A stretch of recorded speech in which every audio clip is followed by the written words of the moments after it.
করতে তোমরা সবাই ভালো আছো, তোমাদের ভালোবাসা আশীর্বাদে আমরাও ভালো আছি। আমার আরেকটা নতুন ব্লগে তোমাদের সকলকে স্বাগত জানিয়ে আজকের ভিডিওটা শুরু করছি।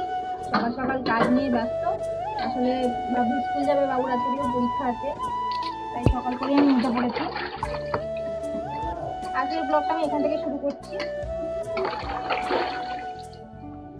আর অনেক বাসন হয়ে গেছিলো কালকে মাজা হয়নি, সকালবেলায় রেখে দিই।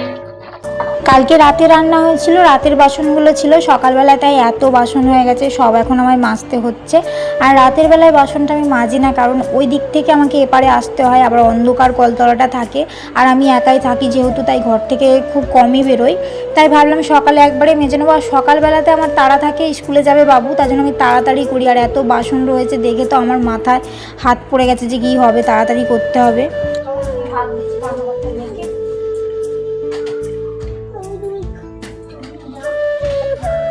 বড় বাপি আর আমি অনেকক্ষণ আগেই উঠেছি, তাতানবাবু এই মাত্র ঘুম থেকে উঠলো, তাই বিছানাটা এখন গুছোবো, সেটাও গুছোতে দিচ্ছে না, মানে ওকে সব কাজ করতে হবে।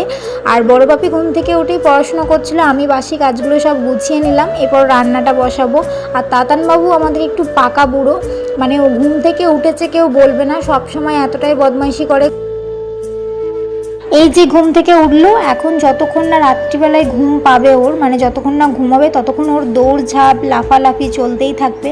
আর তার মাঝখানে আমি আর আমার বড় বাপি দুজনে মার খাই, সব কিছু আমাদেরকে সহ্য করতে হয়। যদি আমি একটু বকা দিই তাহলে আবার কান্না শুরু হয়ে যাবে, কোনো কাজও করতে দেবে না। বড় বাপি যদি একটুখানি বকে তাহলে তো আমার কাছে আবার নালিশ করতে আসবে 10 বার, মানে তাতানের এটাই কাজ। সত্যি কথা বলতে কি, আমার বড় বাপি অনেকটাই শান্তশিষ্ট প্রকৃতির, আর আমার ছোটটা হচ্ছে তার বিপরীত, মানে প্রচণ্ড দুরন্ত। আমার বড়টা আছে বলেই ছোটটা সবসময় শান্ত থাকে, ওকে মারে ধরে অত্যাচার করে, তারপরে ও চুপচাপ থাকে। আলু সেদ্ধ দিয়ে মুড়ি মেখে দিয়েছি, দুজনে একটু শান্তি করে খাচ্ছে। কালকে তাতানবাবু আমার বড় বাপির 8 বছরের বইগুলো নিয়ে পড়তে বসেছিল, সেগুলোকে কুঁচি করে খাটের তলায় ফেলে দিয়েছে, সেগুলো গুছোতে হবে। আর তাতানবাবুর পড়াশোনা নয় কিছুই, মানে ও দাদাকে খুব বিরক্ত করে বলেই আমি ওকে 2-1টা বই দিই। 8 বছরের বই, সেগুলো থাকলে ভালোই হতো, তাতানকেই পড়াতে পারতাম, কিন্তু তবু কথা শোনে না, আর ওকে একটু শান্ত করার জন্য এগুলো দরকার। সত্যি কথা বলতে কি, আমার বড় বাপি খুব শান্তশিষ্ট, আর আমার ছোটটা তার উল্টো, ও যতটা শান্ত ও কিন্তু তার দ্বিগুণ বদমাইশি করে। সারাদিন আমি যে একা একা থাকি, সকালবেলায় উঠতে ইচ্ছা করে না, আমার ভালোই লাগে না, মনে হয় যে সকালবেলায় উঠে কোনো কাজ করি। কিন্তু আমার এই যে তাতান কাজগুলো আমার বাড়িয়ে দেয়, তাতানের জন্যই সকালটা মানে সুন্দর হয়, তাতানের জন্যই সারাদিনটা আমার হাসি খুশি থাকে, না হলে কিন্তু একা একা জীবনটা যে কিভাবে কাটাতাম আমি বুঝতেই পারছি না। কালকে রাতের ভাত ছিল, জল দিয়ে রেখে দিয়েছিলাম, এখন সকালবেলায় সেগুলো খেয়ে নেবো। আর 2 বাবুকে তো মুড়ি দিয়েছি, তাই ওদের এখন ভাত খাওয়ার কোনো ঝামেলা নেই। বড় বাবিকে টিফিনটা করে স্কুলে পাঠিয়ে দেবো, তারপর এসে ভাত বসাবো। আমি মাঝে মাঝে মনে করি যে কি জীবন কাটাচ্ছি আমি। সকালবেলায় ঘুম থেকে উঠি, রাঁধি বাড়ি, খাই দাই, আবার রাত হলে ঘুমিয়ে যাই। বাচ্চাদেরকে দেখা ছাড়া আর তেমন কিছু কাজ আমি করি না, মানে সারাদিন আমার ডেলি রুটিন এটাই। আর এইভাবেই চলতে চলতে আমার নিজের চিন্তা ভাবনার উপর জং ধরে যাচ্ছে। আমি জামা কাপড়গুলো কেচে মেলতে গেছিলাম, প্রতিদিন জামা কাপড় কাচতে হয় এই বাঁদরগুলোর, আর এই বাঁদরটা কি করেছে আমার দেখো, হাসি পাচ্ছে না, দেখো সব তেল মেখে নিয়েছে, ছ্যা ছ্যা ছ্যা ছ্যা, পায়ে এইভাবে মেখেছে, 10 টাকা শেষ। হেস্তা, কিছু বলো না কেন তুমি? তুমি কি অন্যায় করছো তাতা? তুমি এইভাবে কি অন্যায় করছো কেন? এই যে তেলটা দাও, তুমি আমাকে দাও। তেলটা 1 বোতল তেল, আর এইটুকু আছে, মাথায় মেখেছে, বাবা বাবা।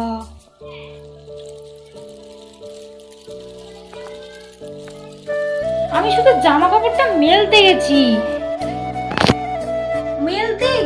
আর এসেছি, তার মধ্যেই এরকম 12টা বাজিয়ে দিয়েছে। ওরা হাসছে, মুচকে মুচকে হাসছে, শয়তানদের হাসি। ছ্যা ছ্যা ছ্যা ছ্যা ছ্যা ছ্যা। তুমি কিছু বলবে না? তুমি তো গাড়ি নিয়ে খেলা করছিলে। বাজে ছেলে, একটা বাজে ছেলে।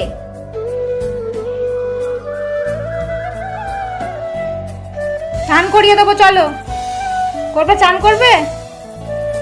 হ্যাঁ, কেমন তেল মাখছে রে বাবা, কিভাবে তেলটা মাখছে। পায়ে কি খুব যন্ত্রণা হয় তোমার? বদমাইশি করো বলে? শোনা তোমার পায়ে যন্ত্রণা হয়? বাবা বলছে গো আবার, তার জন্য মালিশ করছো? হ্যাঁ ও ঠিক আছে, তুমি আমাকেও মালিশ করে দেবে? দাদাকে করে দেবে? দাদাকে দেবে? আরে বাবা, দাদা কোথায় গেছে? শোনা দাদা কোথায় গেছে? পুতুল, বাহ দাদান কথা বলেছে রে।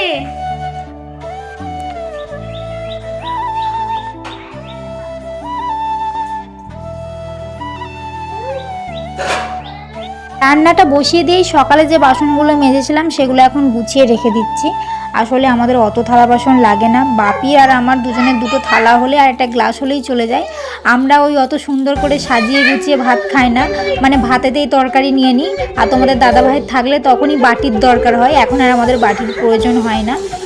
আর এখন আমাদের খাওয়া দাওয়াটাও ঠিক মতো নেই, যেমন তেমন করেই চলে যাচ্ছে, তাই বাটির প্রয়োজনটাও অতটা হয় না। তোমাদের দাদাভাই এলে ওকে একটু 5 রকম রান্না করে দেওয়া হয়। আসলে ও বাইরে থাকে, সেখানেও খুব কষ্ট করে ডাল সেদ্ধ এইসব করে খাচ্ছে, বাড়িতে এলেও কি সেগুলো দেয়া যায়? ওর কোনো অভিযোগ থাকে না, ওকে যা দেবে সেটাই খেয়ে নেবে। তবুও আমি চেষ্টা করি একটু সাজিয়ে গুছিয়ে রান্না করে খাওয়াতে, কারণ ও তো ওখানে পরিশ্রম করছে আমাদের জন্যই।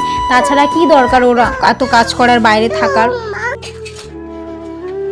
হাঁড়ির জলটা গরম হয়ে গেছে, চালটা ঢেলে দিই। চালটা ধুতেই ভুলে গেছি, একটু তাড়াতাড়ির মধ্যে রয়েছি, বেলাটা অনেকটা বেড়ে গেছে, বড় বাপিকে আনতে যাওয়ার সময় হয়ে যাচ্ছে, তাই তাড়াতাড়ি করছি বলে একদম ভুলে গেছি। কালকে কিছু সবজি কিনে রেখেছিলাম, আর এই আস্ত বেগুনটা পচে গেছে। ভালো লাগে টাকা দিয়ে যদি জিনিস কিনে পচে যায়, খেতে যদি না পায় তাহলে একদম ভালো লাগে না।